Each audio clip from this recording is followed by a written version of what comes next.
Olá pessoal, tudo bem com vocês? O que seria a blasfêmia contra o Espírito Santo? Muitos pensam que já cometeu a blasfêmia contra o Espírito Santo, muitos têm medo de cometer a blasfêmia contra o Espírito Santo, mas para entender o que de fato Jesus quis dizer, o que era esse pecado sem perdão, nós precisamos ir à palavra de Deus para ver o que ela diz. Se nós formos em Mateus capítulo 12, nós vamos entender o contexto que Jesus estava e as palavras que Jesus proferiu ao falar deste pecado. Se você ver comigo em Mateus capítulo 12, no versículo 22, até o versículo número 24, diz assim: Depois disso, levaram-lhe um endemoniado que era cego e mudo, e Jesus o curou, de modo que ele pôde falar e ver. Todo o povo ficou atônito e disse: Não será este o filho de Davi?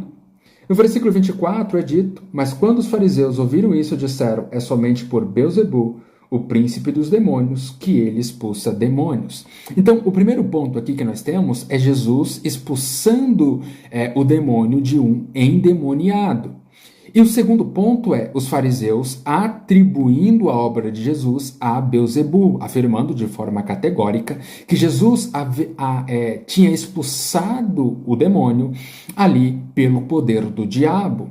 No versículo de número 30 do mesmo capítulo 12, Jesus ele vai dizer o seguinte: Aquele que não está comigo está contra mim, e aquele que comigo não ajunta, espalha. Por esse motivo eu lhes digo: todo o pecado e blasfêmia serão perdoados aos homens, mas a blasfêmia contra o Espírito Santo não será perdoada.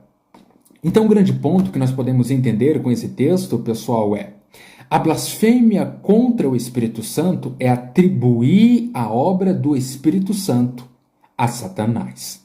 Então nós vemos Jesus expulsando o demônio pelo poder do Espírito Santo, pela gerência do Espírito Santo, e os fariseus de forma categórica atribuindo essa obra a Satanás.